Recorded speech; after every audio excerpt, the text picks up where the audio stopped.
இப்பொழுதும் கூட நாம் கர்த்தருடைய வார்த்தைக்கு நேராக நாம் கடந்து போக போகிறோம். ஸ்தோத்திரம். இன்னைக்கு நாம் பார்க்க போகிற காரியம் என்னவென்று சொன்னால், அதாவது இன்னைக்கு பெண்களுக்கு தான் மெசேஜ். ஸ்திரீகளும் மணவாட்டி சபையும் எல்லாருக்கும் சேம் தான் வரும். ஆனால் மெயினாக பெண்களுக்கு மேக்சிமம் நிறையா இருக்கும். ஆண்டவர் ஏவினபடியினாலே இந்த வார்த்தையை நான் பகிர்ந்து கொள்கிறேன். கர்த்தருடைய நாமம் மகிமைப்படுவதாக. ஸ்திரீகளும் மணவாட்டி சபையும். ஆண்டவர் வேதத்தில் ஸ்திரீகளை முக்கியத்துவப்படுத்துகிறார். ஸ்திரீகள் ரொம்ப முக்கியமானவங்க. ஒரு சபை வளருது அப்படின்னா அதில் கண்டிப்பாக ஒரு பெண்ணுடைய பங்களிப்பு மிகவும் அதிகமாக இருக்கும். அப்படி தான் சபைகள் வளர்ந்துச்சு. ஆரம்ப காலத்தில் எல்லா சபையும் நீங்கள் கேட்டு பாருங்கள். ஒரு லேடி வீட்டில் வச்சு தான் அவங்க அந்த சர்ச்சை ஆரம்பிச்சிருப்பாங்க. 2-3 பேரை வச்சு அவங்க குடும்பத்தை வச்சு ஆரம்பிச்சிருப்பாங்க.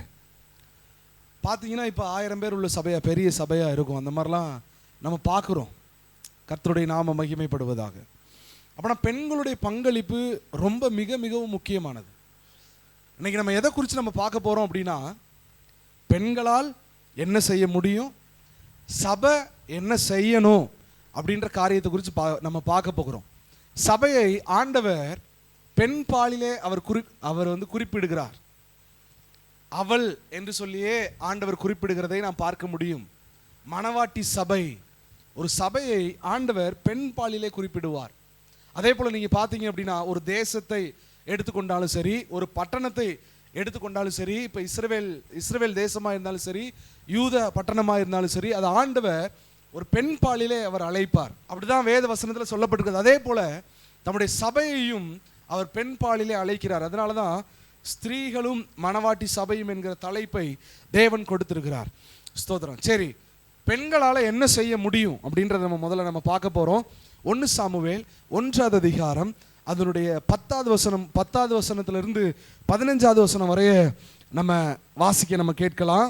1 சாமுவேல் 1ஆம் அதிகாரம் 10ஆவது வசனம் முதல். அவள் போய் மனங்கசந்து மிகவும் அழுது கர்த்தரை நோக்கி விண்ணப்பம் பண்ணி, சேனைகளின் கர்த்தாவே தேவரீர் உம்முடைய அடியாளின் சிறுமையை கண்ணோக்கி பார்த்து உம்முடைய அடியாளை மறவாமல் நினைந்தருளி உமது அடியாளுக்கு ஒரு ஆண் பிள்ளையை கொடுத்தால் அவன் உயிரோடு இருக்கும் சகல நாளும் நான் அவனை கர்த்தருக்கு ஒப்பு கொடுப்பேன். அவன் தலையின் மேல் சவரகன் கத்தி படுவதில்லை என்று ஒரு பொருத்தனை பண்ணினால், அவள் கர்த்தருடைய சந்நிதியில் வெகு நேரம் விண்ணப்பம் பண்ணுகிற போது ஏலி அவன் வாயை கவனித்துக் கொண்டிருந்தான். அன்னாள் தன் இருதயத்திலே பேசினால் அவளுடைய உதடுகள் மாத்திரம் அசைந்தது, அவளுடைய சத்தமோ கேட்கப்படவில்லை.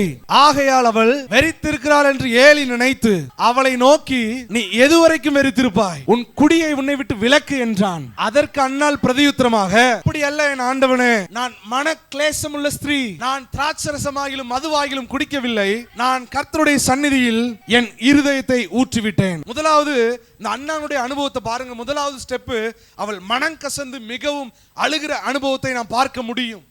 இரண்டாவது நாம் பார்க்கும் பொழுது அவள் ஒரு பொருத்தனையை செய்வதை நாம் பார்க்க முடியும். மூன்றாவது நாம் பார்க்கும் பொழுது வெகு நேரம் விண்ணப்பம் பண்ணுகிற ஒரு அனுபவத்தை பார்க்க முடியும்.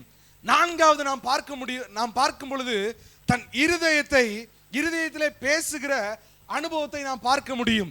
ஐந்தாவதாக நாம் பார்க்கும் பொழுது தன் இருதயத்தை தேவ சமூகத்திலே ஊற்றுகிற ஒரு அனுபவத்தை நாம் பார்க்க முடியும். அன்னாளுடைய காரியம் நமக்கு தெரியும்.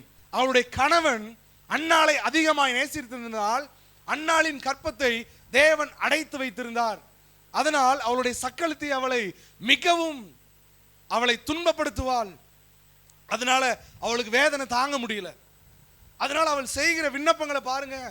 மனக்கசந்து மிகவும் அழுகிறாள், பொருத்தனை பண்ணி ஜெபிக்கிறாள், வெகு நேரம் விண்ணப்பம் பண்ணுகிறாள், தன் இருதயத்திலே பேசுகிறாள், இருதயத்தை தேவ சமூகத்திலே ஊற்றி விடுகிறாள். அப்படின்னா முதலாவது ஸ்திரீகளால என்ன செய்ய முடியும், பெண்களால என்ன செய்ய முடியும் அப்படின்னா, அழுது ஜெபித்து தேவனிடத்திலிருந்து பதிலை பெற்றுக்கொள்ள முடியும். பெண்கள்ட்ட இருக்கிற ஒரு மிகப்பெரிய வரமே என்னன்னா கண்ணீர் தான். கண்ணீரின் ஜெபத்தினாலே தேவனை இழுக்கக்கூடிய ஒரு சக்தி அவர்கள்ட்ட இருக்கிறது. இன்னைக்கு எத்தனை பேர் கண்ணீர் வடித்து ஜெபித்தீங்க? எத்தனை பேர் கண்ணீர் வடித்து ஜெபிக்கிறீங்க? கண்ணீர் வடித்து ஜெபிக்கணும் தேவ சமூகத்துல. மனுஷன் முன்னாடி அழுது ஒரு பிரயோஜனம் கிடையாது. there is no use.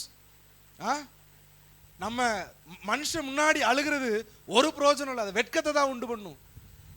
அதனால தேவ சமூகத்தில் நம்ம அழுக வந்துச்சுன்னா தேவ சமூகத்தில் அழுதுறணும். இப்போ பைக்கில் நீங்கள் போகிறீங்கன்னா வச்சுக்கோங்களேன், உங்களுக்கு அழுக வருது, ஏதோ ஒரு காரியத்தை நினச்சி அழுக வருது அப்படின்னா, அப்படி பைக்கில் போகும்போது ஜோமன்ட்டே தேவ சமூகத்தில் அழுதுறணும். ஸ்திரீகளுக்கு தான் செய்தி, அதனால ஆண்களுக்கு செய்தி இல்லைன்னு நினைக்காதீங்க. எல்லாருக்கும் கம்பெயினாக தான் வரும், அதனால கவலைப்படாதீங்க. ஸ்தோத்திரம். அழுது ஜெபிக்க முடியும். அழுது ஜெபித்து தேவனுடைய சமூகத்திலே பதிலை பெற்றுக்கொள்ள முடியும். அன்னால் அப்படிப்பட்ட கிருபையை அவள் பெற்றிருந்தாள். அவ பாருங்க, மனம் கசந்து அழுகிற அனுபவத்தை நான் பார்க்க முடியும்.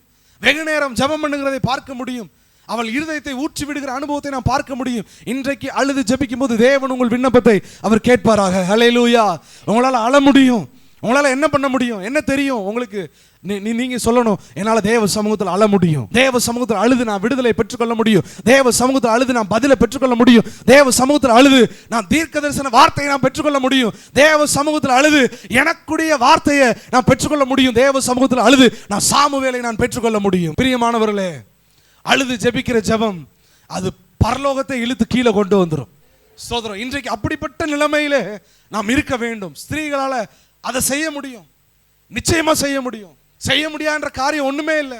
சரி, இப்ப சபை என்ன செய்யணும்? சர்ச் என்ன செய்யணும்? அன்னாள் ஜெபித்தது போல தேவ சமூகத்துல ஜெபிக்கிறவங்களா இருக்கணும். சபையானது ஜெபிக்கிற சபையா இருக்கணும். இதுல பாருங்க, அழுது ஜெபித்தால் என்று சொல்லப்பட்டிருக்கிறது.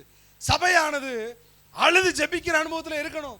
ஆண்களா இருந்தாலும் சரி, பெண்களா இருந்தாலும் சரி, அழுது ஜெபிக்கிற ஒரு அனுபவத்துல இருக்க வேண்டும். பிரியமானவர்களே, அதுல பாத்தீங்க அப்படின்னா அன்னாள் வெகு நேரமாய் ஜெபித்தாள் என்று சொல்லி வேத வசனம் சொல்லப்பட்டிருக்கிறது.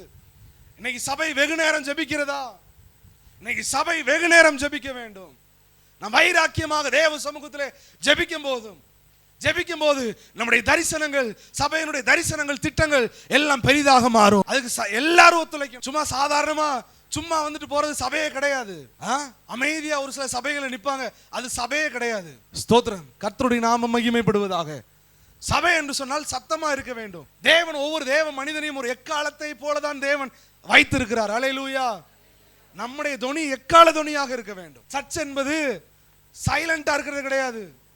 அதான் ஆவியானவர் பெந்தேகோஸ்தே நாளிலே பலத்த சத்தத்தோடு அவர் இறங்கினார். அவருடைய அடையாளமே சவுண்டு தான். பழைய ஏற்பாட்டு காலத்தில் தேவனுடைய காலம் என்று எடுத்துக்கொள்ளலாம். புதிய ஏற்பாட்டு காலத்தில் இயேசு கிறிஸ்துவினுடைய காலம் என்று எடுத்துக்கொள்ளலாம். இதுவும் புதிய ஏற்பாட்டு காலம் தான். இதை பரிசுத்த ஆவியானவரின் காலம், சபையின் காலம் என்று எடுத்துக்கொள்ளலாம். ஹல்லேலூயா. இந்த காலத்தில் நம்ம மௌனமா இருக்கக்கூடாது. ஸ்தோத்திரம். சபையானது ஜெபிக்க வேண்டும், இருதயத்தை ஊற்றி ஜெபிக்க வேண்டும். அதுல பாருங்க, இருதயத்தை ஊற்றி ஜெபிக்கிறது என்னது? இருதயத்தில் ஒண்ணுமே இல்லாம தேவ சமூகத்தில் அழுது ஜெபிக்கிறதா இருதயத்தை ஊற்றி ஜெபிக்கிற ஒரு ஜெபம். தேவ சமூகத்தில் அழுது ஜெபிக்கும் பொழுது நம்முடைய ஆசீர்வாதத்தை நாம் பெற்றுக்கொள்ள முடியும். நம்ம என்ன நினைக்கிறோமோ அதை பெற்றுக்கொள்ள முடியும். அழுகை நிமித்தமாக நம்முடைய அடையாளம் மாறுகிறது. இங்கே அவளுடைய அடையாளம் மாறினது. இங்கே அன்னாளுடைய அடையாளம் மாறுகிறது.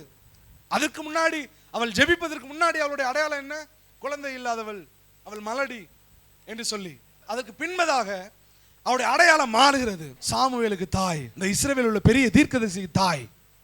இன்றைக்கு தேவன் உங்களுக்கு தேவன் சொல்லுகிறார், உங்களுடைய அடையாளத்தை தேவன் மாற்றுவாராக. விசுவாசிக்கிறவங்க நல்ல கரங்களை தட்டி தேவனுடைய நாமத்தை மகிமைப்படுத்துங்க பாப்போம். உங்களுடைய அடையாளத்தை தேவன் மாற்றுவாராக. எந்த பிள்ளை உங்களுக்கு துன்பப்படுத்துகிறதோ அந்த பிள்ளை நிமித்தமாகவே தேவன் உங்கள் அடையாளத்தை மாற்றுவாராக. God will change your identity. ஆண்டவர் உங்கள் அடையாளத்தை மாற்றும்படியாகவே தேவன் கிருபை செய்வார். யார் நிமித்தமாக துன்பப்படுகிறீர்களோ, யார் நிமித்தமாக நீங்கள் பாடுகளை, நிந்தைகளை, நீங்கள் அவமானங்களை நீங்கள் சந்திக்கிறீர்களோ, அவர்கள் நிமித்தமாகவே தேவன் உங்களுடைய அடையாளத்தை தேவன் மாற்றி போடுவார். தீர்க்கதரிசிக்கு தாய், ஊழியக்காரனுக்கு தாய், இந்த அப்போஸ்தலருக்கு தாய் இவங்க தான். உங்களுடைய அடையாளம் மாறணுமா? அழுது ஜெபிக்கணும். அப்படின்னா நம்ம அழுது, ஸ்திரீகளால் என்ன செய்ய முடியும்? அழுது ஜெபிக்க முடியும். அழுது ஜெபிக்கிறது நிமித்தமாக பெரிய காரியங்களை நம்ம பெற்றுக்கொள்ள முடியும். சபையானது இந்த நாட்களில் அழுது ஜெபிக்கணும், வெகு நேரம் ஜெபிக்கணும். அந்த அனுபவத்தை தேவன் ஒவ்வொருவருக்கும் தரணும். அப்படிப்பட்ட கிருபையை தேவன் தருவாராக. இரண்டாவது, ஸ்திரீகளால் என்ன செய்ய முடியும் அப்படின்னா, வாசிங்க 2 ராஜாக்கள் 5வது அதிகாரம் 3வது வசனத்தை நாம் வாசிக்க கேட்கலாம். அவள் தன் நாச்சியாரை பார்த்து, என் ஆண்டவன் சமாரியாவில் இருக்கிற தீர்க்கதரிசியினிடத்தில் போவாரானால் நலமாயிருக்கும், அவர் இவருடைய குஷ்டரோகத்தை நீக்கி விடுவாள் என்றாள். அதுக்கு முந்தின உள்ள வசனத்தை வாசிங்க. சீரியாவில் இருந்து தண்டுகள் புறப்பட்டு இஸ்ரவேல் தேசத்திலிருந்து ஒரு சிறு பெண்ணை சிறைப்பிடித்து கொண்டு வந்திருந்தார்கள். அல்லேலூயா.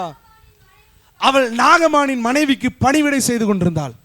எல்லாருக்கும் தெரியும், சீரியாவின் படை தளபதி நாகமான் பெரிய பராக்கிரமசாலியா இருந்தான். ஆனா அவனுடைய வாழ்க்கை கஷ்டமா இருந்தது.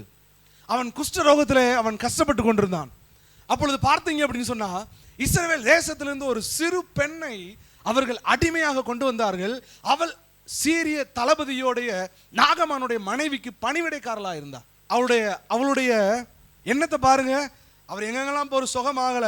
நான் சொல்றதை கேளுங்க. இஸ்ரவேலில ஒரு தீர்க்கதரிசி இருக்கிறார். அங்க போனா எலிசாட்ட போங்க, எல்லாம் நடக்கும், உங்களுக்கு சுகமாகும், அதை அவர்கிட்ட போய் சொல்லுங்க அப்படின்னு தைரியமா சொல்றான். அதே போல நாகமான் செல்கிறான், இஸ்ரவேல் தேசத்துக்கு போகிறான், எலிசாவை சந்திக்கிறான். எலிசா சொல்லுகிறான், நீ யோர்தான்ல 7 முறை முங்கி எந்திரி, உனக்கு சரியாயிரும் அப்படின்னு சொல்றான். அதற்கு அந்த சீரிய படை தளபதி, அங்க சீரியாவில் இல்லாத நதிகள் எல்லாமே இருக்குது, இங்க யோர்தான்ல வந்து முங்குறதுக்கு இங்க வந்தேன். அதுக்கு அவன் பக்கத்தில் இருக்கவன் சொல்றான், அவன் பெரிய காரியத்தெல்லாம் அவங்ககிட்ட சொல்லலை, சின்ன காரியத்தை தான் அவர் சொல்றாரு. அதனால 7 முறை முங்கி எந்திங்க, உங்களுக்கு சுகமாகும் அப்படின்னு சொல்லிட்டு சொல்றாரு. அதே போல 7 முறை முங்கி எந்திக்கும் பொழுது அவருக்கு சுகமானது. பெண்களால், ஸ்திரீகளால் என்ன செய்ய முடியும் என்று சொன்னால், ஸ்தோத்திரம், பிறருக்கு ரட்சிப்பின் வழியை காட்ட முடியும். எனக்கு ஒரு ரட்சிப்பின் வழியை, எனக்கு யாராச்சும் ஒரு வழியை காட்டுவாங்களான்னு நான் இருக்கேன். நான் மற்றவங்களுக்கு நான் வழி காட்டுறதா? பெண்கள் பிறருக்கு ரட்சிப்பின், அதுல பாருங்க, சிறு பெண், ஸ்மால் கேர்ள், சின்ன பெண், அவள் மிகப்பெரிய காரியத்தை செய்கிறாள். she does big thing. அவ பெரிய காரியத்தை அவள் செய்கிறாள். அந்த பட தலைவர்கிட்ட போவே முடியாது. ஆனா அவளுக்கு போகிற வழி அவளுக்கு தெரிந்தது. மனைவியின் நிமித்தமாக அவள் போகிறாள். இன்றைக்கு சபையானது கர்த்தருடைய சுவிசேஷத்தை அறிவிக்க வேண்டும். இன்றைக்கு பிறருக்கு ரட்சிப்பின் வழியை காண்பிக்க வேண்டும். இன்னைக்கு ரட்சிப்பின் வழியை நீங்க காண்பிக்கிறீங்களா? ஸ்திரீகள் காமிக்கிறீங்களா? எல்லாரும் ரட்சிப்பின் வழியை காமிக்க தான் செய்யணும், இல்லைன்னு சொல்லல. ஆனா முக்கியமா இன்னைக்கு ஸ்திரீகளுக்கு பேசுறதுனால, பெண்களுக்கு பேசுறதுனால இன்னைக்கு பெண்கள் ரட்சிப்பின் வழியை காண்பிக்க முடியும். அவங்களுக்கு தான் வழி ஈஸியா தெரியும். ஸ்தோத்திரம். எந்த வழியில சொன்னா எந்த வழியில கரெக்டா இருக்குன்னு அவங்களுக்கு தான் ஒரு சில, அதாவது என்னமோ சொல்லுவாங்களே, நேக்கெல்லாம் அவங்களுக்கு தான் தெரியும், டெக்னிக்லாம் அவங்களுக்கு தான் தெரியும். அதாவது சுவிசேஷத்தை வந்து ஆண்கள் சொன்னா கூட அவ்வளோ வேகமாக பரவாது. ஆனால் அந்த பெண்கள் சொன்னாங்கன்னா காட்டு தீ போல பரவும். ஏன்னா அவங்ககிட்ட இருக்கிற அபிஷேகம் அப்படி. ஸ்தோத்திரம். சுவிசேஷம் மட்டும் இல்லை, எல்லா காரியமுமே அப்படித்தான். ஒரு காரியத்தை சொன்னோம்னா காட்டு தீ போல எவ்வளவு வேகமாக அந்த காரியத்தை சுவிசேஷத்துக்கு பயன்படுத்தினா எவ்வளோ அழகாக இருக்கும், எவ்வளோ நன்மையாக இருக்கும். காட்டு தீ போல அப்படி பரவும். பெண்களுடைய விசேஷத்தை அபிஷேகம் அது. அந்த சிறு பெண்ணுக்கு எப்படி போகணும், எந்த ரூட்டில் போகணும்னு தெரிஞ்சிருந்தது, எப்படி காஸ்பலை அறிவிக்கணும் அப்படின்னு தெரிந்திருந்தது. டைரக்டா நாகமான்ட்ட போல அவ போன விதம் தான் முக்கியமானது. அவள் போனது மனைவியின் நிமித்தமாக அவள் போகிறாள். இன்றைக்கு நீங்கள் ஒரு சில காரியங்கள் நிமித்தமாக நீங்கள் சுவிசேஷத்தை அறிவிக்க வேண்டும். காலம் சமீபமா இருக்கிறது, ரட்சிப்பு சமீபமா இருக்கிறது. ஆண்டவர் உங்களை தான் தெரிந்தெடுத்திருக்கிறார். நீங்கள் இன்றைக்கு ஒன்று புரிஞ்சுக்கணும், தேவனை எதற்காக தெரிந்தெடுத்திருக்கிறார், ஏன் இந்த உலகத்தில் தேவனை வைத்திருக்கிறார், என் மேலே தேவன் வைத்திருக்கிற சித்தம் என்ன என்பதை ஒவ்வொருவரும் புரிந்து செயல்பட்டால் தேவன் நிச்சயமாகவே உங்களை அவருடைய சித்தத்தின்படி ஊழியத்திலே நடத்த அவர் வல்லமையுள்ளவராக இருக்கிறார். யாருமே, எந்த பெண்களும் சரி, யாருமா, நானா இருந்தாலும் சரி, யாரா இருந்தாலும் சரி, எனக்கும் ஊழியத்துக்கும் சம்பந்தம் இல்லைன்னு ஒரு ஆள் ரட்சிக்கப்பட்ட நபர், தண்ணீரில் மூழ்கி ஞானஸ்நானம் பெற்ற ஒரு நபர் கூட சொல்ல முடியாது. அல்லேலூயா. என்றைக்கு தண்ணீரில் மூழ்கி நாம் ஞானஸ்நானம் பெறுகிறோமோ அன்றைக்கே கிறிஸ்துவின் உடன்படிக்கையாய் இருக்கிறோம். நாம் கிறிஸ்துவுக்கு சாட்சியா இருக்கிறோம். அவருடைய ஊழியத்தை செய்ய நாம் ஆயத்தப்பட்டிருக்கிறோம். அல்லேலூயா. அவருடைய இரத்தத்தின் நிமித்தமாகவே நாம் ராஜாக்களும் ஆசாரியர்களுமாக தேவனுக்கு முன்பதாக அவர் நிறுத்தி இருக்கிறார். அவருடைய இரத்தத்தின் மூலமாக நாம் ராஜாக்களும் ஆசாரியர்கள். ஒவ்வொருவரும் நீங்க தான் ஆசாரியர்கள், நீங்க தான் ராஜாக்கள். பழைய ஏற்பாட்டு காலத்துல யார் ஆசாரியர்கள்? பெற்றோர்கள் ஆசாரியர்களா இருந்தாங்க. அந்த குடும்பத்துக்கு அவங்க ஆசாரியர்கள். ஆனா சபைகள்ல, அதாவது அவங்க ஆசரிப்பு கூடாரத்தில் ஆசாரியர்கள் மட்டும்தான் அந்த வேலையை பார்க்க முடியும். ஆனால் அந்த புதிய ஏற்பாட்டு காலத்தில் அப்படி கிடையாது. New covenant is not a old covenant. புதிய கவனன்ட் வந்து, புதிய உடன்படிக்கை ஊழியம் வந்து எப்படின்னா எல்லாரும் ஊழியம் செய்யணும். அல்லேலூயா. விசேஷித்த ஊழியம் இருக்கு, அது தனி. ஆனால் எல்லாரும் ஆண்டவர் ஊழியம் செய்ய தேவன் அழைக்கிறார். He called for his ministry. அவருடைய ஊழியத்திற்காக தேவன் அழைத்திருக்கிறார். யாரை அழைத்திருக்கிறார்? அவரை முன் குறித்திருக்கிறார் என்று வேத வசனம் சொல்லப்பட்டிருக்கிறது. அதனால் நீங்க ரட்சிப்பின் வழியை தேவன் நீங்க காண்பிக்க வேண்டும். சபைக்கு ஒரு சில ஆத்துமாக்களை நீங்க கூட்டு வரணும். டார்கெட் பண்ணி ஜெபிங்க. நீங்க சொல்லலாம், என் வாழ்க்கையில் இருக்கிற பிரச்சனையை நான் சமாளிக்கிறதுக்கு எனக்கு ரொம்ப பிரச்சனையா இருக்கு, இதுல எப்படி நான் ஊழியம் செய்யறது? ஊழியம் செய்யணும். ஊழியம் செய்வதற்காக நீங்கள் அழைக்கப்பட்டிருக்கிறீர்கள். ஒவ்வொரு ஊழியம் செய்வதற்காக அழைக்கப்பட்டிருக்கிறீர்கள். ஊழியம் செய்யறதுக்காக அழைக்கப்பட்டிருக்கீங்கன்னா 10:30 சர்ச்சுக்கு வருவீங்க. இப்ப ஃபிளைட்டுக்கு போறீங்க, ஓகேவா? ஃப்ளைட்டுக்கு போகிறீங்க, முறையாக உங்களுக்கு எப்படியோ ஒரு கூப்பன் விழுந்து, எதுலையோ போய் கூப்பன் விழுந்து நீங்கள் வந்து துபாய்க்கு நீங்கள் போகிறீங்க, சரி துபாயில் இப்போ குண்டு போட்டுக்கிட்டு இருக்காங்க, அமெரிக்காவுக்கு போகிறீங்க, என்ன அமெரிக்காவுக்கு போங்க, என்ன அமெரிக்கா முறையாக பார்க்க போகிறீங்க அப்படின்னா எவ்வளோ ப்ரிப்பரேஷன், எவ்வளோ ஆயத்தத்தோட முன்னாடியே 2 நாளைக்கு முன்னாடி போய் உட்காந்துருது. நான் ஏர்போர்ட்லேயே இருக்கேன், நான் போகவே மாட்டேன், கரெக்டாக ஃப்ளைட் வந்தோடனே அதில் ஏற்றி விட்ருங்க, நான் கிளம்பிடுறேன் அப்படின்னு சொல்லிட்டு எவ்வளோ ஆயத்தமாக இருக்கிறோம். அதே போல் தான் ஆலயத்துக்கு வரும்போது அப்படி தான் இருக்கணும். அப்புறம் பரலோக ஃப்ளைட் கிளம்பும்போது லேட்டாக வந்தீங்கன்னா ஆண்டவர் நிப்பாட்ட மாட்டார். ஃப்ளைட் கிளம்ப வேண்டிய நேரத்தில் கரெக்டாக கிளம்பும். நோவாவுடைய பேலை வந்து கரெக்டாக கிளம்ப வேண்டிய நேரத்தில் கரெக்டாக கிளம்புச்சு, கருணையே காட்டலை. அதே போல் ஆண்டவர் கருணையே காட்ட மாட்டார், அவர் நியாயாதிபதி. அதனால சபைக்கு வர வேண்டிய நேரத்தில் சரியான நேரத்துக்கு வரணும். ஆமென். வேலை இருந்துச்சு பிரதர், வேலை என்னைக்கு எல்லா நாளும் வேலை இருக்க தான் செய்யுது, வேலை 1000 நாள் வேலை தான் இருக்க தான் செய்யுது, எல்லா நாளும் வேலை இருக்க தான் செய்யுது. வேலையை பார்த்துட்டு சபைக்கு வர்றது கிடையாது. சபையை முடிச்சுட்டு தான் அடுத்து நான் வேலையை பார்ப்பேன். கர்த்தருடைய நாம மகிமைப்படுவதாக. அப்படின்னா ரட்சிப்பின் வழியை காண்பிக்க முடியும். இந்த சிறுப்பெண் அடிமை தேசத்தில் இருந்த ரட்சிப்பை அவள் காண்பிக்கிறார் என்று சொன்னால் நம் சுதந்திர இந்தியாவிலே தேவனை அறிவிக்க நாம் ஆயத்தமாக இருக்க வேண்டும். சபைக்கு கூட்டு வர வேண்டும். இன்னைக்கு சபை சரி, சபைக்கு வரும். சபை என்ன செய்யணும்? இன்னைக்கு ஊழியம் செய்யணும், எல்லாரும் ஊழியம் செய்யணும். இன்னைக்கு பாஸ்டர்மா சொன்னது போல கேர்சல் எத்தனை பேர் வீட்டில் நடத்துறீங்க? எல்லாம் பாயிண்டாக தான் எழுதி வச்சிருக்கேன், அவங்க அப்படியே சொல்லிட்டு போயிட்டாங்க. சண்டே ஸ்கூல் எத்தனை பேர் வீட்டில் நடத்துறீங்க? இன்னைக்கு ஊழியம் செய்யணும் பிரியமானவர்களே. சண்டே ஸ்கூல் கரெக்டாக நடக்கும். கேர்சல் யாருக்கு? நீங்கள் 2-3 பேர் ஜோம் பண்ணுங்க. யாராச்சும் புதுசாக வந்தாங்கன்னா அவங்கள உட்கார வச்சு ஜோம் பண்ணுங்க. அதுக்கு தான் கேர்சல். புது ஆத்துமாக்களை சேர்க்கறதுக்கு தான் கேர்சல். நீங்கள் 2 பேராக இணைந்து ஜெபிக்கிறது கேர்சல் கிடையாது. புதுசாக ஆத்துமாக்களை அழைச்சி கொண்டு வாங்க, அதான் கேர்சல். ரட்சிப்பு காண்பிக்கிறது தான் சபை, பரிசுத்த சபை. தேவன் அப்படியாகத்தான் தேவன் சபையை தேவன் வைத்திருக்கிறார். பரலோகத்திற்கு ஒரு வழிகாட்டி தான் சபை. சபையில் இருந்தால் தான் பரலோகத்துக்கு போக முடியும். நோவாவுடைய பேழைக்குள்ளே இருந்தால் தான் நோவா அரராத் மலையில் போய் அது நின்றது போல, அதே போல பரலோகத்தில் நம்ம போய் நம்ம நிற்க முடியும். ஹல்லேலூயா. தேவனுக்கு முன்பதாக நம்ம நிற்க முடியும். அதனால இன்னைக்கு ரொம்ப கவனமாக நம்ம இருக்கணும். சபையானது ஊழியம் செய்யணும். தேவனுக்கு ஊழியம் செய்யுங்கள் என்று சொல்லி வேத வசனம் சொல்லப்பட்டிருக்கிறது. அசதியாயிராமல் ஜாக்கிரதையாயிருங்கள், ஆவியிலே அனலாயிருங்கள், தேவனுக்கு ஊழியம் செய்யுங்கள். இன்னைக்கு பார்த்து வந்த உடனே ஆண்டவர் ஏதாச்சும் ஆசீர்வாதமான வார்த்தையை கொடுப்பாருன்னு பார்த்தா இன்னைக்கு பார்த்து ஊழியம் செய்யுங்க, அதை செய்யுங்க, இதை செய்யுங்கன்னு சொல்லிட்டு இருக்கீங்களே அப்படின்னு நீங்கள் கேட்கலாம். உங்கள் மைண்ட் வாய்ஸ் வந்து வெளியே வருது. ஆனால் அதை விட முக்கியமான வார்த்தை இதுதான். அதனால ஊழியம் செய்கிறவர்களாக நாம் இருக்க வேண்டும். புறஜாதிகளுக்கு சுவிசேஷத்தை அறிவிக்கும்படியாகவே தேவன் நம்மை அனுப்பி இருக்கிறார். பிறருக்கு ரட்சிப்பின் சுவிசேஷத்தை நாம் காண்பிக்க வேண்டும். பிரியமானவர்களை பாருங்க, சமாரியா பெண், சமாரியா ஸ்திரீட்ட ஆண்டவர் அவரை சந்திக்கிறார். அந்த சமாரியா பெண் வந்து இயேசு இருக்கிற இடத்தை வந்து பாருங்கள் என்று சொல்லி அவ பெற்ற அந்த சந்தோஷத்தை எல்லாத்துட்டையும் போய் சொல்லி அவங்களை எல்லாத்தையும் கூட்டு வரா. இதுதான் சபை. ஹல்லேலூயா. ஸ்திரீகளால் பிறருக்கு ரட்சிப்பின் வழியை காண்பிக்க முடியும். சபையால விடுதலை கொடுக்க முடியலன்னா வேற யாராலையும் விடுதலை கொடுக்க முடியாது. ஏன்னா சபையில் இருக்கிற ஜீவனுள்ள தேவன். ஆமென். ஹல்லேலூயா. அப்பனா முதலாவது பெண்களால் என்ன செய்ய முடியும்? அழுது ஜெபித்து சொல்லுங்களேன், சொல்லுங்க பார்ப்போம். அழுது ஜெபித்து தேவனிடத்திலிருந்து பதிலை பெற்றுக்கொள்ள முடியும். 2வது பெண்களால் என்ன செய்ய முடியும்? பிறருக்கு ரட்சிப்பின் வழியை காண்பிக்க முடியும். 3வது வாசிங்க பார்ப்போம். இது சூப்பர் பாயிண்ட். நீதிமொழிகள் 14:1 வாசிங்க பார்ப்போம். நீதிமொழிகள் 14:1. புத்தியுள்ள ஸ்திரீ தன் வீட்டை கட்டுகிறாள், புத்தியில்லாத ஸ்திரீயோ தன் கைகளினால் அதை இடித்து. வசனத்தை எடுக்காம வாசிக்கிறீங்களோ? ஸ்தோத்திரம். வசனத்தை எடுத்து வாசிக்க புத்தி. ஏன்னா பழக்கம், நிறைய டைம் இந்த வசனத்தை வாசித்து பழக்கமாக இருக்கும். அதனால அப்படியே எடுக்காமே வாசிக்கிறது, அடிச்சு விடுறது. என்னடா வசனம் அங்கே வாசிக்கிறது வேற மாதிரி இருக்கு, பைபிளில் வேற மாதிரி இருக்குன்னு பார்த்துட்டு இருக்கிறேன். புத்தியுள்ள ஸ்திரீ தன் வீட்டை கட்டுகிறாள், புத்தி இல்லாத ஸ்திரீயோ தன் கைகளினால் இடித்து போடுகிறாள். ஸ்திரீகளால் என்ன செய்ய முடியும் அப்படின்னா, அது புத்தியுள்ள ஸ்திரீகள். உங்களெல்லாம் புத்தியுள்ள ஸ்திரீகளால் ஆண்டவர் பார்க்கிறார். ஸ்திரீகளால் என்ன செய்ய முடியும் அப்படின்னா, தன் வீட்டை கட்ட முடியும். ஹல்லேலூயா. இன்னொரு பாயிண்ட் இருக்கு, வீட்டை இடிக்கவும் முடியும். 2 அதிகாரத்தை தேவன் கொடுத்திருக்கிறார். வீட்டை கட்டவும் முடியும், வீட்டை இடிக்கவும் முடியும். இன்னைக்கு நம்ம எப்படி இருக்கிறோம்? ஸ்திரீகள் இன்னைக்கு எப்படி இருக்கிறீங்க? வீட்டை கட்டுறவங்களா இருக்கிறீங்களா? ஒரு வீட்டை கட்டுவாங்க அப்படின்னா, இப்போ வந்து ஒரு வீடை கட்டுறாங்க அப்படின்னா அதுக்கு குறைஞ்சது ஒரு 6 months ஆகும், அப்படி தானே? ஒரு 6 மாதம் நல்லா வீட்டை கட்டினாங்கன்னா ஒரு வருஷம் கூட எடுத்து நல்லா ஒர்க்லாம் பண்ணி நல்லா கட்டுவாங்க.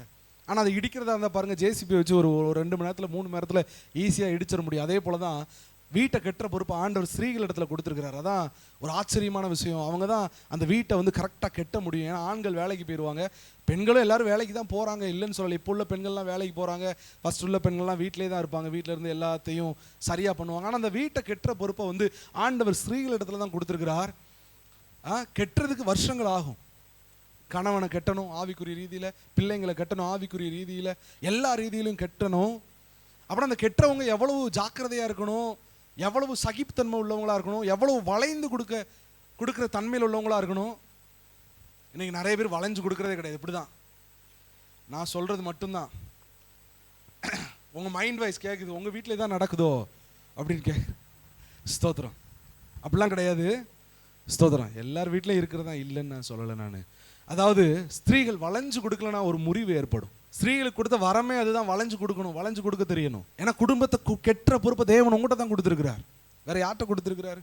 குடும்பத்தை கெட்டணும், பிள்ளைகளை கெட்டணும், சரியான வழியில் கெட்டணும், கணவனை சரியான வழியில் கெட்டணும். ஸ்தோத்திரம். நீ கேட்கலாம், எங்களை யாரும் கெட்ட மாட்டாங்க, உங்களை ஆண்டவர் கெட்டுவார். அல்லேலூயா. அதுக்குரிய பலனையும் அதுக்குரிய ஆசீர்வாதத்தையும் தேவன் உங்களுக்கு நிச்சயமாக தேவன் தருவாராக. நீங்கள் ரொம்ப கஷ்டப்பட்டு உங்கள் குடும்பத்தை ஃபேமிலி ஒரு 5 வருஷம் 6 வருஷத்தை கெட்டி ஒரு லெவலுக்கு நீங்கள் கொண்டு வந்திருப்பீங்க. ஆவிக்குரிய வாழ்க்கையிலையும் சரி, பொருளாதார ரீதியிலும் சரி, ஒவ்வொரு காரியத்திலையும் சரி, அன்பில் சரி, பாசத்தில் சரி, எல்லாத்துலையும் கட்டி கொண்டு வந்திருப்பீங்க. ஆனால் அதை இடிக்கிறதுக்கு ரொம்ப நேரம் ஆகாது. ரொம்ப ஜாக்கிரதையாக இருக்கணும். அல்லேலூயா. உங்கள் வாயிலிருந்து வருகிற வார்த்தைகள் கர்த்தருடைய வார்த்தைகளாக, பக்தி விருத்திக்கு ஏதுவான வார்த்தைகளாக இருக்க வேண்டும். வேத வசனம் சொல்கிறது, கிழவி பேச்சுக்கு விலகி இருங்கள். கிழவி பேச்சுனா என்னது? கிழவிக்கு என்ன வேலை? ஸ்தோத்திரம். உங்களெல்லாம் யாருமே சொல்லலை, வயசானவங்கள நான் ரொம்ப மதிக்கிறேன் நான். ஆனால் உலகத்தில் இருக்கிறவங்களாம் சொல்ல, கிழவிக்கு என்ன வேலை? வேறு வேலையே இருக்காது, சும்மா உட்காந்து பேசிக்கிட்டு இருப்பாங்க. என்ன பேசுகிறாங்கன்னு அவங்களுக்கே தெரியாது. அதான் கிழவி பேச்சு. கிழவி பேச்சுக்கு விலகி இருக்கணும். பக்கத்தில் இருக்கிறவங்கள பார்த்து சொல்லுங்க, கிழவி பேச்சுக்கு நல்லா பக்கத்தில் இருக்கிறவங்கள பார்த்து சொல்லுங்க. ஏன் பார்க்க முடியல அப்படின்னா அதுதான் நடக்குதுன்னு நினைக்கிறேன். நீ என்கிட்ட வந்து சொல்கிற, உன்னை பற்றி எனக்கு நல்லாவே தெரியும் அப்படின்னு சொல்லிட்டு நீங்கள் சொல்கிற மாதிரி இருக்குது. கிளவி பேச்சுக்கு விலகி இருக்கணும். கர்த்தருடைய நாமம் மகிமைப்படுவதாக. ஒரு குடும்பத்தை பெண்கள் அழகாக கெட்டி கொண்டு போக முடியும். சரி, நீங்கள் கேட்கலாம், என் குடும்பத்தை நான் எப்படி கெட்டணும் பிரதர் அப்படின்னு நீங்கள் கேட்கலாம். அதுக்கு பதில் இருக்குது. உன் குடும்பத்தை ஆவிக்குரிய வாழ்க்கையில் கெட்டுங்க முதல்ல. இரண்டாவது வந்து தேவைகளை சந்திக்கணும். என்ன பண்ணணும்? தேவைகளை நீங்கள் சம்பாதிக்க வேணாம். உன் கணவனுக்கு என்ன தேவையோ அதை செய்யணும். உங்கள் பிள்ளைங்களுக்கு என்ன தேவையோ, ஸ்கூல் விட்டு வருவாங்க, அந்த நேரத்தில் அவங்களுக்கு ஏதாவது டீ காஃபி போட்டு கொடுத்து, அந்த பிள்ளைங்க ஏதாச்சும் வந்து கிடையாது போங்கிட்டு அப்படின்றது. நானே இப்போ தான் ரெஸ்ட் எடுத்துகிட்டு வந்திருக்கேன், மறுபடியும் ஆரம்பிச்சுட்டு அவன் தொல்லை. அந்த பிள்ளைங்களுக்கு என்ன தேவையோ அதை சந்திக்கணும். கணவனுக்கு என்ன தேவையோ சந்திக்கணும். அப்போ தான் வீட்டில் அங்கே வேலைக்கு போய் டென்ஷனோட வந்திருப்பார், இங்கே வந்து இருக்கிற டென்ஷனையும் கூட்டி விட்டுருது. அங்கேயே பயங்கர வேலை, பயங்கர ஸ்ட்ரெஸ்ஸோடு அவர் வீட்டுக்கு அப்படியே வந்தார்னா கொஞ்சம் அவர் காஃபி போட்டு கொடுத்து, என்ன வேணும் உங்களுக்கு, என்ன பிரச்சனையாக இருந்தாலும் பரவாயில்ல, அவரை கொஞ்சம் அப்படியே அவங்க தேவைகளை சந்திச்சிங்கன்னா ரொம்ப வீடு அழகாக கட்டப்படும். அல்லேலூயா. அதுக்கு பதில் வேறு ஏதாச்சும் பேசுனீங்கன்னா பயங்கரமாகிடும், பயங்கர சண்டை தான் ஆகும், சண்டை தான் வரும். அதை தவிர்த்து கணவனுடைய மைண்டை புரிஞ்சுக்கணும். ஒன் சைடாக பேசுகிறேன்னு நினைக்காதீங்க. ஏன்னா நீங்கள் வீட்டை கட்டணும், அதுக்கு தான் நான் பேசிக்கிட்டு இருக்கிறேன். கர்த்தர் தாமே ஆசீர்வதிப்பாராக. அப்போ அதே போல் நல்ல குணநலங்கள் நம்மளுக்கு வேணும். நல்ல குணநலங்கள், பழி வாங்குற எண்ணெல்லாம் இருக்கக்கூடாது. குடும்பத்தில் பழி வாங்குற எண்ணெல்லாம் எடுக்கக்கூடாது. நீ இப்படி பண்ணதுனால நான் அப்படி தான் பண்ணுவேன் அப்படின்னு சொல்லிட்டு நிற்கக்கூடாது. அதே போல் சகிப்புத்தன்மை. நான் ஏற்கனவே சொன்னேன்ல, வளைந்து கொடுக்குற தன்மை. வளைந்து கொடுத்தாதான், காற்றுக்கு கொஞ்சம் வளைந்து கொடுக்க தான் செய்யணும். காற்று அடிக்கும் போது வளைஞ்சு கொடுத்தா தான் அந்த ட்ரீ வந்து அது வந்து உடைக்கப்படாது, முறிக்கப்படாது. ஆனால் காற்று அடிக்கும்போது இப்படி ஸ்டெடியாக சில மரங்கள் நிற்கும், பார்த்தீங்கன்னா அது விழுந்துடும். ஏன்னா காற்றுக்கு அந்த ட்ரீ வளைஞ்சு கொடுக்கலை. வாழை மரம் வளைஞ்சு கொடுக்குமா? கிடையாது. காற்றுக்கு அது அப்படி விழுந்துடும். வளைஞ்சு கொடுக்கணும். வளைஞ்சு கொடுக்குற போகிற தன்மை, அந்த தன்மை உங்கள்கிட்ட தான் இருக்குது. தேவன் உங்கள் கையில் தான் அதை கொடுத்துருக்கிறார். பிள்ளைங்களை கர்த்தருடைய வார்த்தையிலே வளர்க்குறது, அப்புறம் சரியான அளவில் செலவழிப்பது, இதெல்லாம் குடும்பத்தை கட்டுற தன்மை. இன்னைக்கு மீஷோக்கே நிறைய காசு போகுது, அப்படி தானே? சரியான அளவில் செலவழிக்கணும். ஷாப்பிங்க்கே தனியாக ஒரு அமௌண்ட்டு போகுது. கணவர் கஷ்டப்பட்டு ரத்தத்தை சிந்தி வேர்வையை சிந்தி காசை கொண்டு வந்து கையில் வச்சா ஷாப்பிங் போவோமா அப்படின்னு சொல்லிட்டு ஒரே நாளில் அத்தனையும் முடிச்சுட்டு உட்காந்துருக்கிறது. அப்படி கிடையாது. ஸ்தோத்திரம். சரியான அளவில் செலவழிக்கணும். எது வேணும் எது வேணாம் அப்படின்றது பெண்களுக்கு தெரியணும். இந்த மாதிரி விதங்களில் பிள்ளைங்களுக்கு என்ன கொடுக்கணும்னு தெரியணும், என்ன கொடுக்கக்கூடாதுன்னு தெரியணும். சில பேர் அதிக செலவு பண்ணுவாங்க பிள்ளைங்களுக்காக. நம்ம தான் ஒன்றும் அனுபவிக்கலை, பிள்ளைங்கனால அனுபவிக்கட்டுமேன்னு சொல்லிட்டு எல்லாத்தையும் வாங்கி கொடுப்பாங்க. இருந்தால் இருக்கிறவங்க வாங்கி கொடுக்கறதுல பிரச்சனையே இல்லை. அது மட்டும் கிடையாது, பிள்ளைங்களை வந்து வளர்க்குற விதத்தில் தான் வளர்த்தணும். பிள்ளை ஆண்டானை நடத்துகிற விதத்தில் அவனை நடத்து, முதிர் வயதிலும் அதை அவன் விடாதிருப்பான். சத்தமாக சொல்லுங்களேன். இன்னைக்கு நீங்கள் விட்டுட்டீங்கன்னா அடுத்த நாள் வந்து வளர்ந்து நிற்பான். அடுத்து போராடி கண்ணீர் வெடித்து ஜெபிக்கணும். இன்னைக்கே சரியான லெவலில் கொண்டு போகணும். எனக்கு பயமாக இருக்குது, என் பிள்ளையை பார்த்து எனக்கு பயமாக இருக்குது. ஸ்தோத்திரம். அவனை எப்படி சரியான வழியில் நடத்துறது ஆண்டவர் சொல்லிக் கொடுங்க ஆண்டவரே அப்படின்னு சொல்லிட்டு ஒவ்வொரு நாளும் கேட்டுக்கொண்டுகிட்டு இருக்கோம். எப்படி நடத்தணும் அப்படின்றது பிள்ளைங்களுக்கு வாங்கி கொடுக்கறது தான் வாங்கி கொடுக்கணும், கொடுக்கறது தான் கொடுக்கணும். சும்மா எல்லாத்தையும் அவங்க அனுபவிக்கணும். அப்போ தான் வாழ்க்கையில் அவங்க வாழ முடியும். சொகுசாகவே இருந்தால் ஒரு கஷ்டம் வந்தால் தாங்க மாட்டாங்க. வாலிப வயசில் இதையும் கற்றுக் கொடுக்கணும், அதையும் கற்றுக் கொடுக்கணும். மெத்தையிலையும் படுக்க தெரியணும், பாயிலையும் படுக்க தெரியணும், ஏசிலையும் படுக்க தெரியணும், ஏசி இல்லாமையும் படுக்க தெரியணும், ஃபேன் இருந்தாலும் படுக்க தெரியணும், ஃபேன் இல்லாட்டியும் படுக்க தெரியணும், கூலிங்கில் மட்டும்தான் படுக்க தெரியணும், இல்லை வெக்கையிலையும் படுக்க தெரியணும். நாங்கள் பாம்பே கூலியத்துக்கு போயிருந்தோம். அதில் பார்த்தீங்க அப்படின்னா ஒரு 6 பேர் படுத்துருப்போம். இவ்வளோதான் அளவே இவ்வளோதான். அந்த படுக்கிறது மட்டும்தான் அந்த ரூமோட அளவே. அதுக்கு சைடில் பார்த்தீங்கன்னா ஷட்டர் இருக்கும். ஷட்டரை திறந்து தான் மாடிப்படி மாதிரி கீழே இறங்கும், ஏணி மாதிரி. எந்த இடத்துலனாலும் இருக்க கற்றுக்கணும். ஹல்லேலூயா. எனக்கு இதுதான் வேணும், அதுதான் வேணும். குடும்பத்தை கெட்டுறது பெண்களுடைய கையில் ரொம்ப ரொம்ப அதிகமாக தேவன் வைத்திருக்கிறார். சிரிப்பாக நான் அதிக காரியங்களை நான் சொன்னாலும் இன்னைக்கு நீங்கள் சிந்திக்கணும். ஹல்லேலூயா. பெண்ணால் என்ன பண்ண முடியும்? உங்கள் குடும்பத்தை கட்ட முடியும். ஜெபத்தில் உங்கள் குடும்பத்தை கெட்டுங்க, ஆவிக்குரிய வாழ்க்கையில் உங்கள் குடும்பத்தை கெட்டுங்க. பாருங்கள், சாமுவேல் இன்னும் பிள்ளையாண்டான கரெக்டாக அந்த ஏஜ் வரும்போது கரெக்டாக அவங்க தாய் போய் அவங்க விடுறாங்க பார்த்தீங்களா. அதுக்கப்புறம் தான் அவர் தீர்க்கதரிசியாக வருகிறார். அதாவது தாயினுடைய வழி நடத்துதல் என்பது ரொம்ப முக்கியமானது.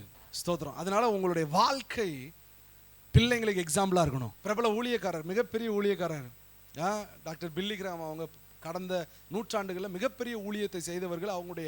அவங்க கூட்டத்தில் நிறைய பேர் ஆயிரக்கணக்கான பேர் ரட்சிக்கப்படுவாங்க. 10,000 5,000 அப்படின்னு ஒரே மீட்டிங்கில், காஸ்மெல் மீட்டிங்கில் ரட்சிக்கப்படுவாங்க. லட்சக்கணக்கான ஜனங்கள் வருவாங்க. ஆனால் அவங்க வீட்டில் இருக்கிற அவங்க பையன் ரட்சிக்கப்படலை. எவ்வளோ கஷ்டமாக இருக்கும். அடுத்து பார்த்தீங்கன்னா கொஞ்சம் நாட்கள் சென்றது, வருடங்கள் சென்றது, பேய்கிட்டே இருந்துச்சு.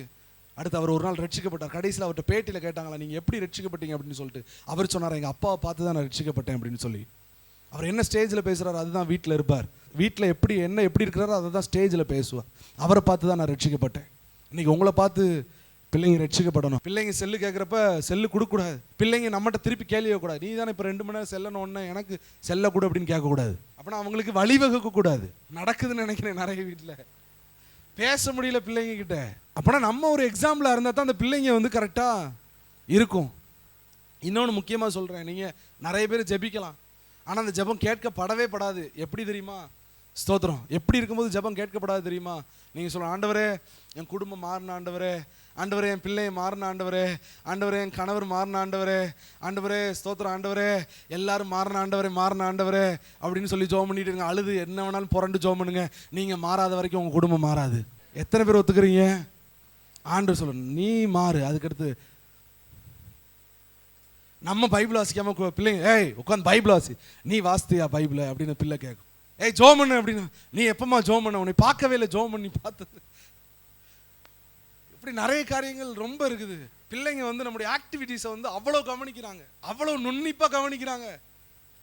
நீங்கள் ஒன்றுமே பண்ண வேணாம் உங்கள் குடும்பம் ரட்சிக்கப்படுவதற்கு. அப்புறம் என்ன பிரதர் பண்ணணும் அப்படின்னு நீங்கள் கேட்கலாம். அடுத்த பாயிண்டில் நான் சொல்கிறேன், ஓகேவா? ஸ்தோத்திரம். அப்புறம் முதலாவது என்ன, ஸ்திரீகளால் என்ன பண்ண முடியும்? அழுது ஜெபித்து பதிலை பெற்றுக்கொள்ள முடியும். 2வது, பிறருக்கு ரட்சிப்பின் வழியை காண்பிக்க முடியும். சபையும் ரட்சிப்பின் வழியை காட்டுற சபையாக இருக்கணும், ஊழியம் செய்யணும். 3வது, வீட்டை கட்டணும். நல்லா கவனிங்க, சபையை எல்லாரும் சேர்ந்து தான் கட்டணும். உங்கள் வார்த்தையை கேட்டு 10 பேர் உள்ளே வரணும், உங்கள் வார்த்தையை கேட்டு 10 பேர் வெளியே போயிடக்கூடாது. அப்படின்ற நிலைமையில நம்முடைய வாழ்க்கை இருக்கக்கூடாது, நம்முடைய பேச்சு இருக்கக்கூடாது. சபைகளில் ரொம்ப கவனமாக நம்ம பேச நம்ம ஆயத்தப்படணும். சபை இதைத்தான் செய்யணும். அடுத்து 1 பேதுரு 3வது அதிகாரம் 1வது வசனம் 2வது வசனத்தை நான் வாசிக்க கேட்கலாம். அந்தபடி மனைவிகளே, உங்கள் சொந்த புருஷருக்கு கீழ்ப்படிந்திருங்கள். அப்பொழுது அவர்களில் யாராவது திருவசனத்திற்கு கீழ்ப்படியாதவர்களாய் இருந்தால் பயபக்தியோடு கூடிய உங்கள் கற்புள்ள நடக்கை அவர்கள் பார்த்து போதனையின்றி மனைவிகளின் நடக்கையினாலே ஆதாயப்படுத்திக் கொள்ளப்படுவார்கள். ஹல்லேலூயா. ஸ்திரீகளால் என்ன செய்ய முடியும் அப்படின்னா, போதனையின்றி தங்களுடைய நடக்கையினாலே தங்கள் சொந்த புருஷர்களை ரட்சித்து கொள்ள முடியும். நான் பைபிள் காலேஜ் படிச்சுட்டு இருந்த நேரத்தில் ஒரு அக்கா, ஓகேவா, பார்த்தீங்கன்னா வந்தாங்க, 2 வாரத்தில் வந்தாங்க, நல்லா பைபிள் காலேஜில் படித்தாங்க, நல்லா இருந்தாங்க, பயங்கரமாக எல்லாமே எழுதுனாங்க. திடீர்னு அவர் கணவர் வந்துட்டார், கிளம்பி பாஸ்டர்கிட்ட வந்துட்டார். பாஸ்டர் இந்த மாதிரி வீட்டில் சமைக்க மாட்டிக்கா, வீட்டில் துணி துவைக்க மாட்டிக்கா, வீட்டில் பிள்ளைங்களை கவனிக்க மாட்டிக்கா, ஒன்றுமே பண்ண மாட்டிக்கா, எழுதிக்கிட்டே இருக்கா பாஸ்டர், ஒன்றுமே பண்ண முடியல அப்படின்னார். அப்போ தான் அந்த பாஸ்டர் சொன்னார், ஏம்மா கணவனை கவனிச்சுட்டு அதுக்கப்புறம் தான் ஊழிய காரியங்களை நீ பார்க்கணும், படிக்கிற காரியங்களை நீ பார்க்கணும். அப்படின்னா இன்னைக்கு பிரியமானவர்களே, உங்களுடைய நடக்கையை பார்த்து அவர் ரட்சிக்கப்படணும். உங்கள் நடக்கையே ஒரு மாதிரி இருந்துச்சுன்னா அவர் ரட்சிக்கப்படவே மாட்டார் ஒரு நாளும். பைபிளில் வந்து நிறைய ஃபார்முலாஸ் இருக்குது.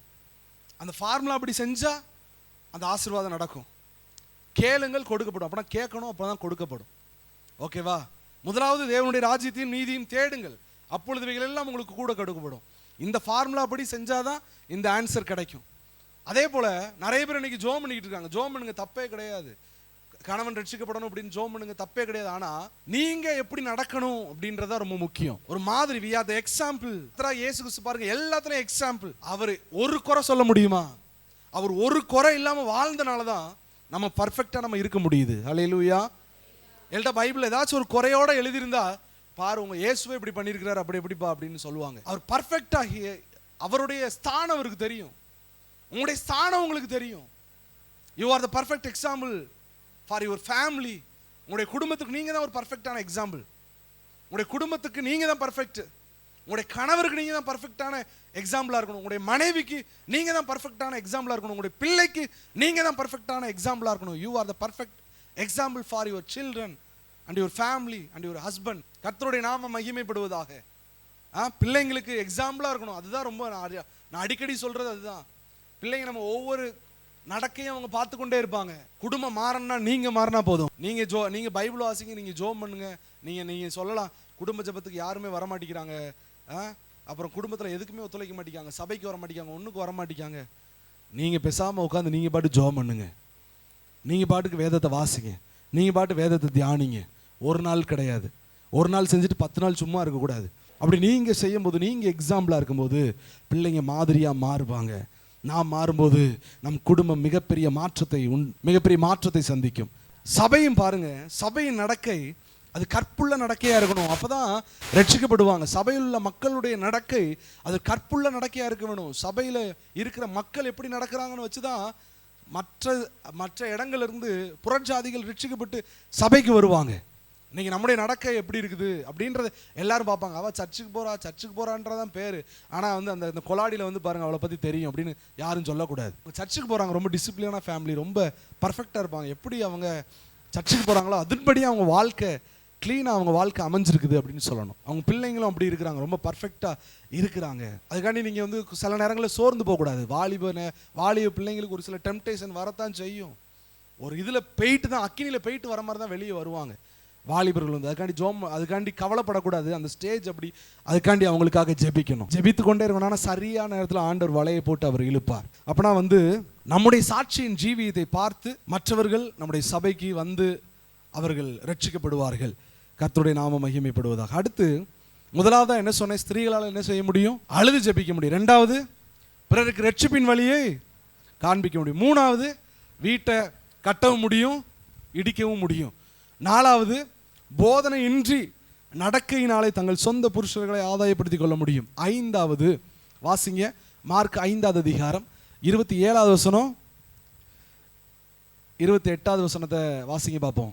இயேசுவை குறித்து கேள்விப்பட்டு நான் அவருடைய வஸ்திரங்களை ஆகிலும் தொட்டால் சொஸ்தமாவேன் என்று சொல்லி ஜனக்கூட்டத்துக்குள்ளே அவர் பின்னாக வந்து அவருடைய வஸ்திரத்தை தொட்டால் உடனே அவருடைய உதரத்தின் ஊரல் நின்று போயிற்று, அந்த வேதனை நீங்கி ஆரோக்கியம் அடைந்ததை அவள் தன் சரீரத்தில் உணர்ந்தாள். ஹல்லேலூயா. அடுத்த ஸ்திரீகளால் என்ன பண்ண முடியும் அப்படின்னா இயேசுவை தொட முடியும். இயேசு நம்மளை தொடுறாரு, ஆனால் நம்ம இயேசுவை தொட முடியும். அவருடைய வஸ்திரத்தின் ஓரத்தை தொட்டால் ஆகிலும் சொஸ்தமாவே. இன்னைக்கு சபை இயேசுவை தொடுறதா இருக்கணும். இன்னைக்கு உங்க குடும்பத்துக்காக இயேசுவை தொடுங்க, உங்க பிள்ளைங்களுக்காக இயேசுவை தொடுங்க, உங்களுக்காக இயேசுவை தொடுங்க, உங்க ரட்சிப்புக்காக இயேசுவை தொடுங்க, வாலிபர்களுடைய ரட்சிப்புக்காக இயேசுவை தொடுங்க. இன்னைக்கு இயேசுவை தொடும் பொழுது உங்க குடும்பத்துக்குள்ள வல்லமை புறப்பட்டு ஒரு ரட்சிப்பையும் ஒரு விடுதலையையும் ஒரு சுகத்தையும் பெற்றுக்கொள்வதை நீங்கள் பார்க்க முடியும். நான் சொல்றேன், சபைக்கு மட்டும் தயவு செய்து லேட்டாக வராதிங்க. சபைக்கு தயவு செய்து லேட்டாக வராதிங்க. அப்புறம் எப்படி இயேசுவை தொட முடியும்? இயேசுவை தொடன்னா முன்னாடியே போகணும். இயேசுவை தொடர்ந்து அவரை ஃபாலோ பண்ணி போகணும். அவருடைய வசனத்தின்படி நடக்கணும். இயேசுவை தொடர்றது என்பது ஜபத்தின் மூலமா இயேசுவை தொடலாம், துதிக்கிறது மூலமா இயேசுவை தொடலாம், வார்த்தையின் மூலமா இயேசுவை தொடணும், வார்த்தையின் வசனத்தின் மூலமா நடப்பதன் மூலமா இயேசுவை தொட முடியும். அல்லேலூயா. வஸ்திரத்தின் ஓரத்தை தொட்டாலாகிலும் சொஸ்தமாவே. ஏன் வஸ்திரத்தின் ஓரத்தை தொடரணும்? அன்னைக்கு உள்ள ரபிமார்கள் என்ன பண்ணிருப்பாங்க அப்படின்னா, வஸ்திரத்தின் ஓரத்துல நியாயப்பிரமாணத்தை கட்டி தொங்க விட்டுருப்பாங்க. அப்பனா அவ என்ன நினைச்சு தொடுற? அந்த வார்த்தையை தொட்டாலும் சொஸ்தமாவே. கர்த்தர் அவர் வார்த்தையானவர், அந்த வார்த்தையானவரை தொட வேண்டும். அல்லேலூயா. அதனாலதான் வஸ்திரத்தின் ஓரத்தை தொட்டா, அதை தொட்டானாலும் பேச வேணாம், நான் அவரை பார்க்க வேணாம், அவன் அந்த வஸ்திரத்தின் ஓரத்தை தொட்டா போதும், அந்த வார்த்தையை தொட்டா போதும், நான் சுகமாகும், எனக்கு சுகமாகும், என் குடும்பத்தில் உள்ளவங்களுக்கு சுகமாகும், சாபம் நீங்கும், தரித்திரம் நீங்கும், என்னுடைய வறுமை நீங்கும், என்னுடைய எல்லாம் மாறும். அவரை நான் தொடும் பொழுது ஸ்திரீகளுக்கு அந்த பாக்கியம் இருக்குது, அவரை தொட முடியும்.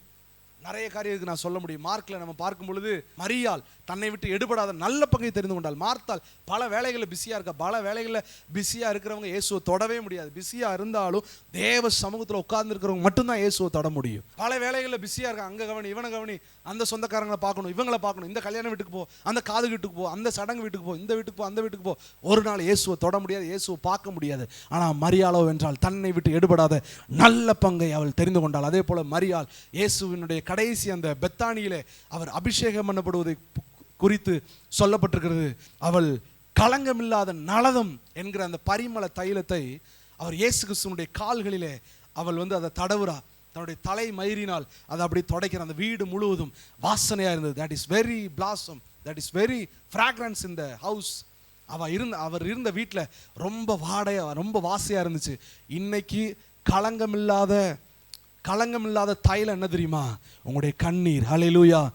உங்க கண்ணில இருந்து வர கண்ணீர்ல ஒரு களங்கம் இருக்காது.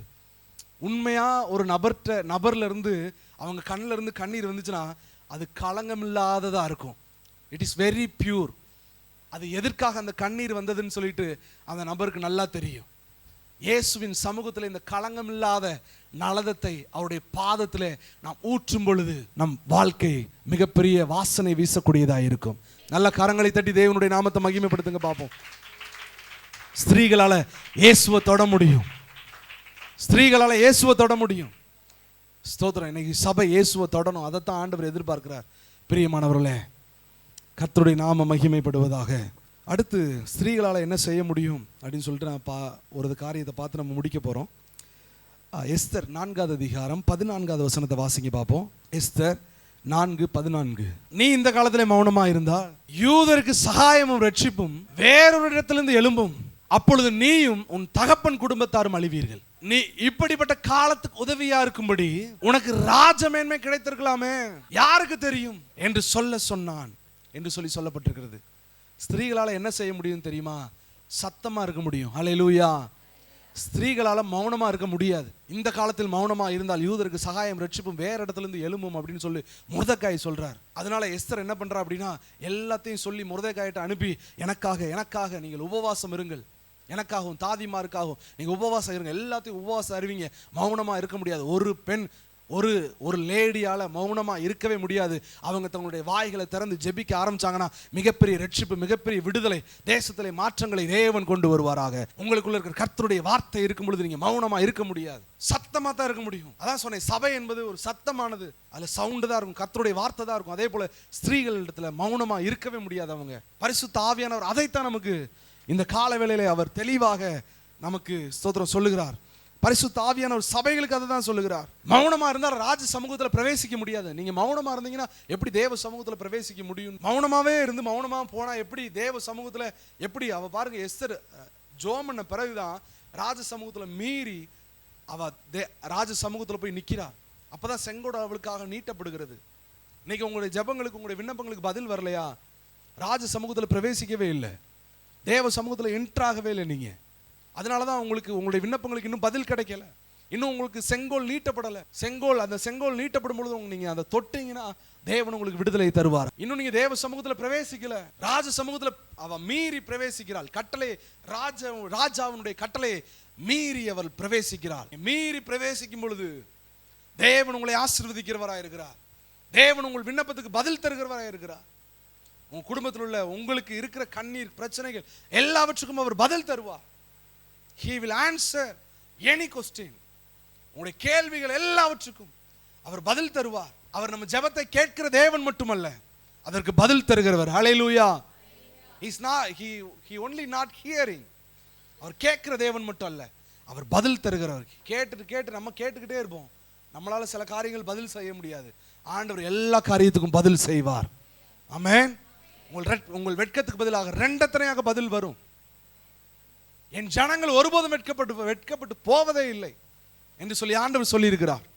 நிச்சயமாகவே தேவன் நடத்துவார். இன்னைக்கு ஸ்திரீகள் மௌனமா இருக்கிறதா வீட்டுல பெரிய பிரச்சனை. நீங்க ஜெபிக்காம இருக்கிறதா, மௌனமா இருக்கிறதா என்ன அர்த்தம்? ஜெபிக்காம இருக்கிறதா பெரிய பிரச்சனை. இன்னைக்கு சபைகள் மௌனமா இருக்க கூடாது. இன்னைக்கு சபைகள் சத்தமா இருக்க வேண்டும். இன்னைக்கு சபைகள் ஜெபிக்க வேண்டும். மௌனமா இருக்கிற சபைகள்லாம் செத்த சபைகள். சத்தமா இருக்கிற சபைகள் ஜீவனுள்ள சபைகள். அது தேவனுடைய சபைகள், கர்த்தருடைய வார்த்தையுடைய சபைகள், தேவனுடைய தரிசனத்தை உடைய சபைகள், தேவனுடைய இலக்கை உடைய சபைகள், கண்களிலே தரிசனத்தை உடைய சபைகள். சைலண்டா போறது கிடையாது. சைலண்டா இருக்கிறவங்களையும் அப்படி உயிர்ப்பிக்கக்கூடிய கிருபையை நம்ம பெற்றுக்கொள்ளணும். அல்லேலூயா. ஆண்டவர் சொல்கிறார், வெளிப்படுத்தின விசேஷத்துல சொல்றார், நீ உன்னால முடியுமனா நீ சாவுக்கு ஏதுவானவைகளை ஸ்திரப்படுத்து அப்படின்னு ஆண்டவர் சொல்றார். நீ சாவுக்கு ஏதுவானவைகளை ஸ்திரப்படுத்து அப்படின்னு ஆண்டவர் சொல்றார். இன்னைக்கு உங்களுடைய ஜெபம் உங்க குடும்பத்தை உயிர்ப்பிக்கணும். இன்னைக்கு உங்களுடைய ஜெபம் தான் ரொம்ப முக்கியம். இந்த காலத்தில் நீ மௌனமா இருந்தால், இந்த காலத்துல மௌனமா இருக்கிறதுக்கு தேவன் அழைக்கவே இல்லை. இதுதான் சபையின் காலம், இதுதான் பேசணும், இதுதான் உங்களுடைய காலம். நீங்க ஜெபிக்கணும். This is the time, this is the day Lord has made. ஆண்டவர் உண்டாக்கின நேரம் இது. ஹல்லேலூயா. இந்த நேரத்தில் நம்ம மௌனமா இருக்கிறதுக்கு தேவன் நம்மை அழைக்கவில்லை. அவர் நாம மௌனமா இருக்கிறதுக்கு தேவன் அழைக்கல. சபையில வந்தா சத்தமா ஆராதிங்க, சத்தமா ஜோம் பண்ணுங்க. ஏன் சொல்லுது ஆராதிங்க, வாயை திறந்து ஜோம் பண்ணுங்க அப்படின்னு? ஏன்னா ஊமையும் செவிடுமான ஆவி உள்ள வந்து உட்கார்ந்துட கூடாதுன்றதுக்காண்டி தான் சொல்லுது. ஆண்டவர் ஒருத்தன் இருக்கிற பிசாசு துரத்தும் போது ஆண்டவர் சொல்லுகிறார், ஊமையும் செவிடுமான ஆவியை அவனை விட்டு புறப்பட்டு போ அப்படின்னு ஆண்டவர் சொல்றார். அப்பனா அவன் சைலண்டா இருக்கிறது காரணம் என்ன? ஊமையும் செவிடுமான ஆவி. ஊமையும் செவிடுமான ஆவி இருந்துச்சுன்னா, முதல்ல ஊமையா இருந்துச்சுன்னா இந்த காதை அடைச்சிரும், கர்த்தருடைய வார்த்தையை கேட்காது, பிரசங்கம் பண்ணாலும் கேட்காது. அப்பனா ஸ்திரீகளால மௌனமா இருக்க முடியாது. தேவனுக்காக ஏதாச்சும் செய்ய அவங்க வாய்கள் திறக்கப்பட்டு கொண்டே இருக்கும். ஸ்திரீகளால் மௌனமாக இருக்க முடியாது. மிரியாம் பாருங்க, பாடலை பாடி தேவனுடைய நாமத்தை துதித்து கொண்டிருக்கிறாள். Is not a silent girl. அவள் சைலண்டான ஆள் கிடையாது. அவள் தம்பூர் வாசிக்கிறாள், தீர்க்கதரிசனம் சொல்றா. She is a prophet. அவள் ஒரு தீர்க்கதரிசி. தெபோரால் ஒரு தீர்க்கதரிசி. ஸ்தோத்திரம். சைலண்டா இருக்க தெரியாது. மிரியாம் இன்ஸ்ட்ருமெண்ட்லாம் வாசிக்கிறாங்க.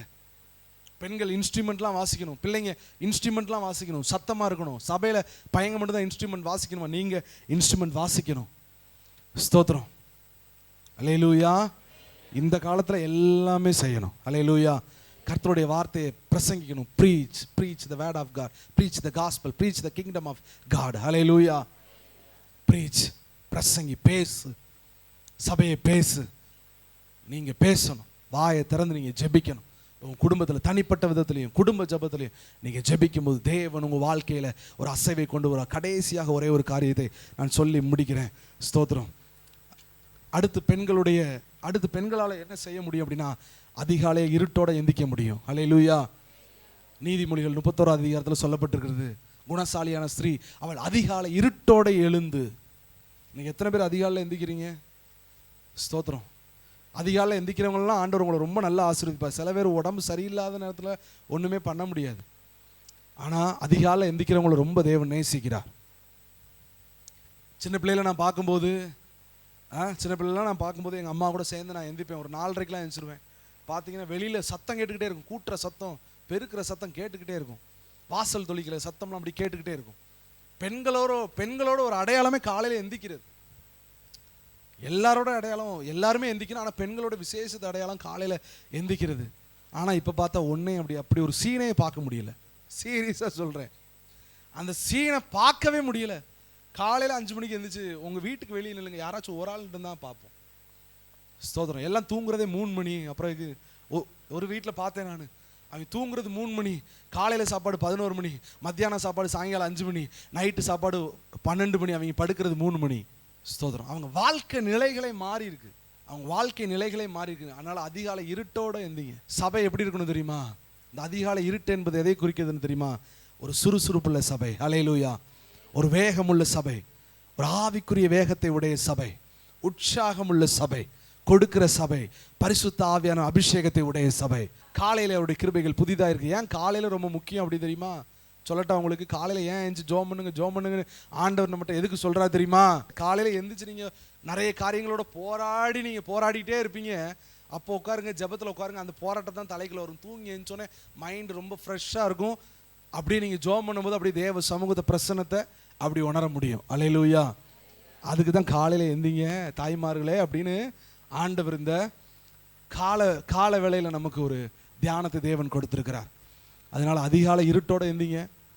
ஸ்தோத்திரம். அதிகாலை இருட்டோட எந்திரிச்சு ஜோம் பண்ணுங்க. இருட்டோட எந்திரிச்சு வீட்டாருக்கு ஆகாரம் கொடுக்குறாளாம். இவங்க எந்திக்கிறது 8:30, வீட்டாருக்கு ஆகாரம் கொடுக்குறது 10:30.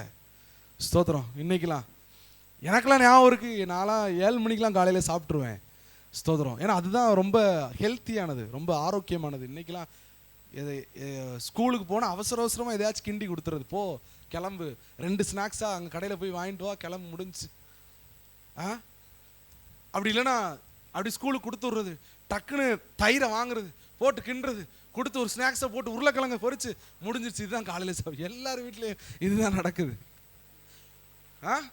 பிள்ளைங்களுக்கு ஒரு ஸ்நாக்ஸ் நல்லா ருசியாக சமைச்சு நல்லா கொடுக்கணும். ஹெல்த்தியான ஃபுட்ஸாக கொடுங்க பிள்ளைங்களுக்கு. கொடுக்குறது டக்கு டக்கு டக்குன்னு முடிச்சது, அடி புளி சாதத்தை கிண்டி கொடுத்துறது, எதையாச்சும் ஒரு கிண்டி அப்படி கொடுத்துறது. மத்தியானத்துக்கு எதையாச்சும் சமாளிச்சுக்கோ. காலையில் ஏதாவது தோசை இட்லியை போட்டு லைட்டாக ஒரு மிக்சியில் அரைச்சோம்னா தேங்காய் சட்னி வெளியே வந்துடும், முடிஞ்சிருச்சு. ஸ்தோத்திரம். அல்லேலூயா. நிறைய பேர் வீட்டில் நடக்குது. அதான் பிள்ளைங்க சிரிக்காங்க. அதனால் பிள்ளைங்களுக்கு காலையில் இருட்டோடு எழுந்து ஆகாரம் கொடுக்கணும். ஸ்தோத்திரம். அதுதான் தேவனுடைய சபை. ஸ்தோத்திரம். நல்ல ஆகாரம் கொடுக்கறது தான் தேவனுடைய சபை. அல்லேலூயா. அதான் சத்திய சபை. கரங்களை தட்டி தேவனுடைய நாமத்தை மகிமைப்படுத்துங்க பாப்போம். நம்ம சபையில தேவன் சத்தியத்தை தேவன் வைத்திருக்கிறார். அல்லேலூயா. நல்ல ஊழியக்காரரை தேவன் நமக்கு கொடுத்திருக்கிறார். அப்படி தேவ சமூகத்தில் எழுந்திருங்க பாப்போம். நம்ம ஜெபிக்க போறோம்.